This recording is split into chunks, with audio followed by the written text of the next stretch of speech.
Okay, so here we're going to look at how we can set rod heights with a total station prism. So you can measure elevations with a total station, but it requires that you have the instrument height and also the rod height. So real quick, I'm going to point down here to the instrument in the corner. There's an X or a plus sign on this particular instrument.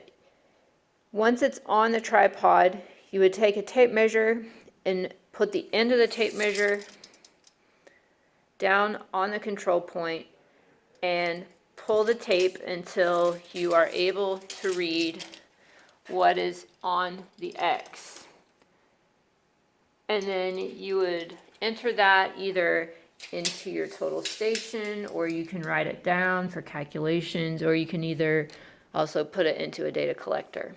So we're going to do the same thing with a rod. Now, if you have to, you can measure the rod anytime that you move it up or down. So a lot of rods have an option to where you can raise the prism in case you can't see or anything like that. But they also have measurements directly on the rod. The thing is, though, you have to calibrate these to make sure that they are actually reading what they say they are. Because depending on what kind of prism assembly you put on here, they have different heights. So the first thing we want to do is just pick a number and set it on the rod.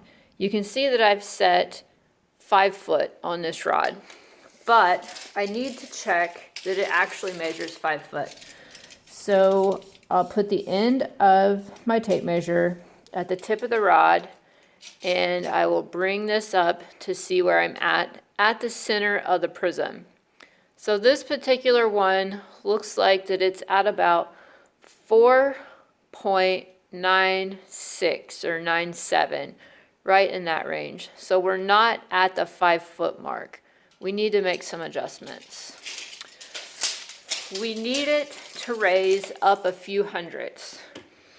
So that's what this is for. We have 2 knobs. One of them is to be tightened up underneath the bottom of the prism mount, but the other one is for adjustments. So you can turn this nut to raise it up slightly, and it might take a couple turns or 3 to go up a few hundredths. Once you have it close to where you want it, we want to lock down the second nut by sliding it down. And then we'll check the rod again. So after that adjustment, we're getting closer to 5 foot. It looks like we need to go a couple more rotations to get it to the 5 foot mark. So we still need to raise it. We'll turn it that direction. And we'll lock that back down and check again. So this is a back and forth process until you get the right setting. That looks pretty good. We're at 5 foot at the center of that rotation nut. So our rod is now calibrated. If I need to raise it, let's say we raise it up to 5.1 and lock it down, we can read the rod height here on the rod, and we'll just check it as a verification. For the purpose of this video, you wouldn't have to do this in the field. And we see now that the tape measure reads 5.1 at the rod pivot point. So that's how you calibrate a rod.